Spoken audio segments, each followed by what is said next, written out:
The tension surrounding the Indiana Fever took on a new shape the moment Lexi Hull's name began circulating in hushed conversations across the league. It didn't start with drama, attitude problems, or locker room issues. It started quietly, almost invisibly, during a long road stretch in July. Scouts whispered. Executives leaned in. And suddenly, Lexi, one of the hardest working, low-maintenance players on the roster, was being floated as available. Not officially, not publicly, but enough for rival teams to start making calls. Indiana wanted more perimeter scoring, and in the cold math of professional sports, a player known more for grit and defense than three-point consistency becomes an easy name to place on the table. What should have been a routine depth-for-depth trade quickly turned into something else, something larger.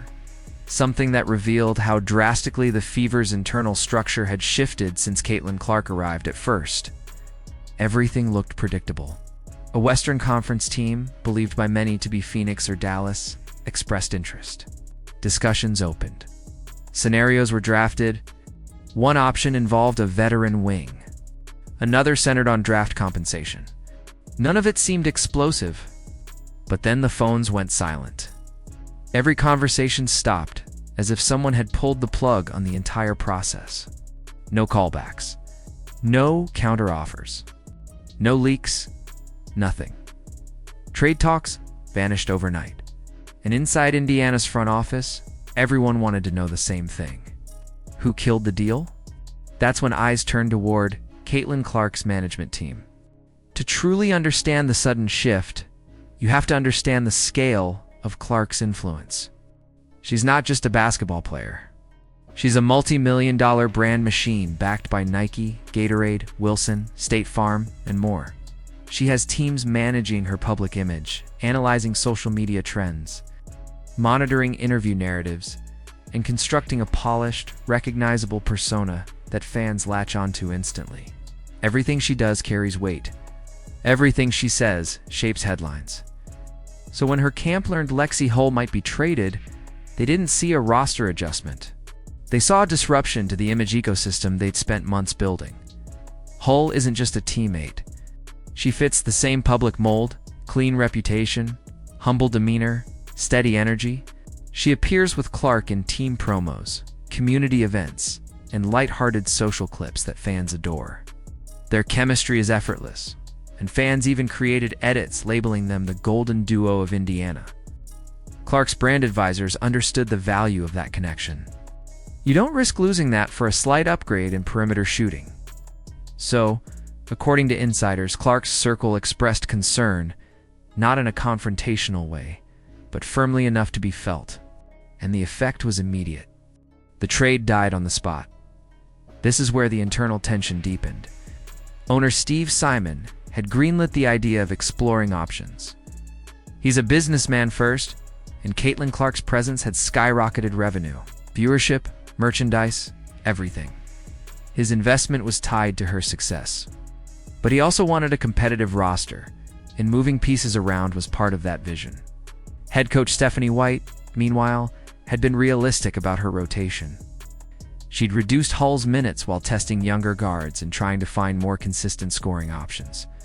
From her perspective, the potential trade wasn't personal. It was simply a basketball adjustment. Suddenly both found themselves navigating a new frontier, one where basketball decisions no longer operated independently from branding considerations. A superstar who increases revenue by 50% changes the priorities of those in power. As one insider explained, when the player at the center of your franchise becomes its most valuable asset both on and off the floor, everything else becomes secondary. Inside the locker room, reactions were far from uniform. For players close to Clark, the move felt like loyalty in its purest form. She didn't let a teammate get shipped out quietly. She stood by Lexi without a public statement, without needing fanfare. Others didn't see it that way. Some players wondered whether the roster had turned into an ecosystem where certain individuals were untouchable. The unspoken rule in professional sports is that no player is completely secure except the franchise cornerstone. But Indiana's situation went deeper. This wasn't a coach protecting a system. It wasn't a GM safeguarding a strategy. This was influence descending from a completely different direction. A star and her commercial empire safeguarding the people within her circle. And through all of it, Lexi Hull remained silent. No cryptic posts. No reactions. She just kept working harder. More defensive energy. More hustle. Extra reps. Early gym sessions. Slowly, her minutes climbed again. Clark began highlighting her value in interviews, praising her consistency and effort. Fans started noticing, rallying behind her with hashtags and online campaigns. What had once been a quiet near trade became a wave of public support. Local broadcasters spotlighted her connection to Clark. Analysts admitted she anchored the defense in ways the box score couldn't show. Her value didn't just recover, it surged. Meanwhile, the league quietly observed. The WNBA has always been built on shared visibility, parity, and steady growth. But what happens when one star becomes bigger than the infrastructure designed to contain her? When a player's commercial gravity outweighs traditional team hierarchy. One executive said privately that this isn't a problem, but it is a paradigm shift. If Clark's team influenced a minor trade, what happens when coaching hires media access or roster construction enter the conversation? It's not an issue of misconduct. It's simply a new level of power entering a system not yet optimized to hold it. In Indiana, the aftershocks were immediate. Marketing departments became more careful, aligning releases with Clark's team. PR strategy became more coordinated. Even internal meetings took on a new tone because everyone understood the reality.